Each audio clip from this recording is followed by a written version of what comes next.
Assalamualaikum warahmatullahi wabarakatuh. Selamat siang, semoga sehat semua. Perkenalkan, saya Arfi Fekendi, dosen Fakultas Informatika Universitas Telkom. Beberapa waktu lalu saya telah mengikuti sebuah pelatihan yang sangat menginspirasi yang diadakan oleh PT Weldon Pharma Group, yaitu terkait kemampuan untuk berbicara di halayak umum, yang kita kenal itu sebagai public speaking.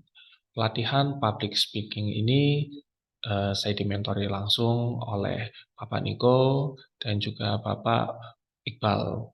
Nah, saya ingin mengaitkan pelajaran yang telah saya dapatkan di pelatihan tersebut, ya, di pelatihan Certified Public Speaking tersebut, ke dalam mata kuliah yang saya ampu di tahun ini, yaitu mata kuliah manajemen proyek. Nah, mata kuliah manajemen proyek ini memang punya kaitan erat dengan kemampuan berkomunikasi. Dan ini diaktualisasikan di salah satu pertemuan yang membahas terkait manajemen komunikasi. Dan ini harapannya bisa menjadi motivasi, ya, menjadi motivasi. Harapannya Bapak Ibu dan juga saya juga tentunya, gitu kan, apabila nanti kita terlibat di dalam sebuah proyek, kita bisa memanfaatkan kemampuan komunikasi kita agar target proyek ini bisa tercapai. Nah, seperti apa yang lihat penjelasannya. Jadi kita mulai dari sebuah kegelisahan Bapak Ibu, bahwa yang namanya manajemen proyek itu ternyata salah satu yang bikin gagal, ya, bikin ribut, ya, itu adalah urusan komunikasi.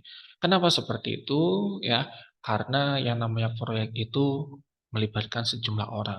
Kalau sampai di antara orang-orang tersebut mengalami kesalahpahaman, kemudian juga berbeda keinginan, tapi ternyata tidak mampu disinergikan, kata kuncinya ada di komunikasi dan ancamannya adalah kegagalan proyek.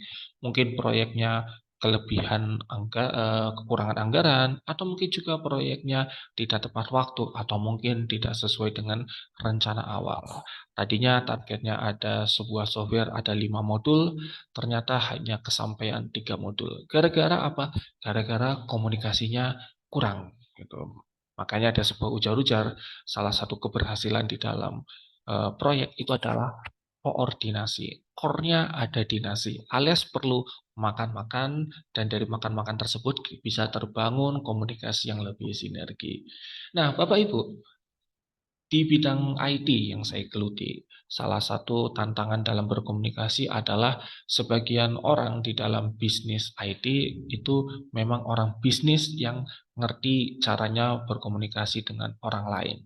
Tapi ada juga orang yang memang kesehariannya berhadapan dengan laptop, berhadapan dengan komputer, yang mana komputer hanya mengenali sukses atau tidak, run or file, gitu. Nah, jadi bisa dibayangkan Bapak Ibu, ketika ada orang yang tidak tahu menahu urusan IT, kemudian bertanya kepada orang IT, gitu kan, ini kenapa software yang nggak jalan? Kemudian yang dijawab adalah, oh itu API-nya ternyata tidak terhubung ke query yang tepat. Nah, ini jadinya SQL-nya ini gampang kena hack. Nah, bisa dibayangkan Bapak Ibu, kalau Bapak Ibu jadi orang yang tidak tahu menahu urusan IT dan harus mendengar kata-kata API, query, wah pokoknya istilah-istilah yang apa gitu kan. Nah, karena itulah Bapak Ibu, di dalam sebuah tim proyek dituntut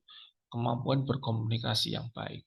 Komunikasi yang baik, kata kuncinya ada pada kita bisa menyampaikan dengan cara yang tepat kepada orang yang tepat atas informasi yang tepat. Oke, Bapak Ibu, jadi kata kuncinya caranya, pihak yang dituju, dan juga isinya.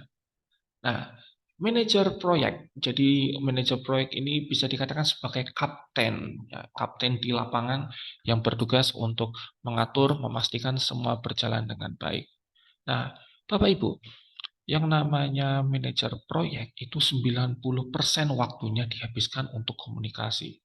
Jadi kalau saya ambil ilustrasi, kalau dalam 1 minggu itu ada 50 jam kerja, nah, manajer proyek itu 45 jam itu untuk komunikasi. Mulai dari ngomong lisan, Halo Bapak Ibu, Assalamualaikum. Izin mau mengabarkan, ini kami ada kendala ini sampai dengan WhatsApp satu-satu. Coy, ini progresnya gimana? Gitu. Si ini ada komplain. Nah, yang namanya manajer proyek itu kerjanya 90% untuk komunikasi. Nah, udah gitu Bapak Ibu, yang namanya manajer proyek berkomunikasi mulai dari kepada atasan, ya atasan yang mana harus menggunakan bahasa formal. Contohnya begini. Baik Bapak, terima kasih atas masukan yang diberikan. Saya memahami itu masih menjadi kekurangan dari kami dan saya akan mengomunikasikannya kepada tim kami. Nah, gitu Bapak Ibu. Komunikasinya cukup formal. Tapi manajer proyek juga mesti ngomong kepada mereka yang tugasnya ngoding ya. Kalau bikin software kan ada ngoding itu ngetik-ngetik yang nanti jadi aplikasi gitu kan. Nah, itu bisa dibayangkan. Mereka yang jadi software programmer itu rata-rata usianya masih muda. Senangnya ngomongnya dengan gaya non formal. Jelas tidak bisa diajak ngomong oleh project manager dengan gaya bahasa yang formal. Tentu gaya bahasanya ya gaya bahasa yang non formal. Misalnya seperti ini. Joji, itu codingannya nggak jalan ya? Coba-coba dicek-dicek dong. Aduh, ayo cepet nih, diburu klien nih. Ayo, ayo, ayo. Gitu. Nah, kayak bahasanya lebih formal. Nah, jadi ada unsur memperlakukan secara spesial. Kalau ngomongnya kepada pihak ini, gayanya gimana? Ngomong kepada pihak yang itu, gayanya gimana? Ada informasi yang boleh diketahui hanya untuk lingkungan programmer, tapi juga ada informasi yang hanya diketahui dengan para petinggi. Nah, disitulah tantangannya seorang project manager. Dan siapa tahu Bapak Ibu di sini ada yang nanti menjadi project manager. Semoga motivasi yang saya sampaikan, walaupun singkat, ini bisa memberikan inspirasi. Untuk diskusi, barangkali Bapak Ibu ada yang tertarik untuk diskusi lebih lanjut, silakan bisa komentar di bawah atau mungkin menghubungi saya langsung. Terima kasih, sehat selalu ya Bapak Ibu. Saya akhiri. Assalamualaikum warahmatullahi wabarakatuh.